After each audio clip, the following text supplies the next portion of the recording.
MB minute তো আর পচে যায় না, যদি পচে না যায় তাহলে সেগুলোর মেয়াদের প্রয়োজন হয় কেন? এ তো আর বেকারির রুটি না, এ তো আর বেকারির কেক না যে মেয়াদ উত্তীর্ণ হয়ে যাচ্ছে, পচে যাচ্ছে, যে কারণে মেয়াদ দিতে হবে।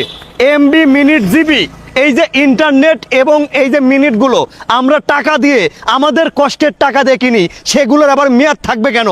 টাকাও বেশি নেবেন, আবার কাইটাও নিয়ে যাবেন, এটা কোন ধরনের কথা? এদেশের মধ্যে কোটি কোটি মানুষ এই মোবাইল সেবা, ইন্টারনেট সেবা এবং মিনিট সেবা নিতেছে, এইগুলো কিনতেছে।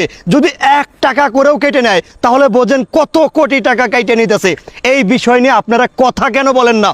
এই যে এমবি মিনিট নিজেদের টাকা দিয়ে কিনে রাখি, ফুস করে কেটে নিয়ে চলে যায়, নিজের টেরও পাই না। মানে আমি মিনিট কিনে রাখছি, মোবাইল ফোন খুলে দেখবো নাই, নির্দিষ্ট একটা মেয়াদের মধ্যে আমাদের কথা বলতে হবে কেন? আমরা কি জিম্বি তাদের কাছে? মানে এইটার কোনো ব্যতিক্রম নাই বলে তাদের যা খুশি তাই করবে? আমরা তাদের হাতে, তাদের কাছে জিম্বি। টাকা দিয়ে মিনিট কিনছি, টাকা দিয়ে ইন্টারনেট কিনছি, নির্দিষ্ট টাইমে কাইটে নিয়ে চলে গেল, আমি কথা বলতে পারলাম না, আমি ব্যবহার করতে পারলাম না, অথচ আমার পরিশ্রমের টাকা দিয়ে কিনা রাখছি। তো এইটা কি পচার জিনিস? আমার প্রশ্ন একটাই, যদি পয়সা যায় তাইলে আমার এখানে কোনো দায় দাবা নেই।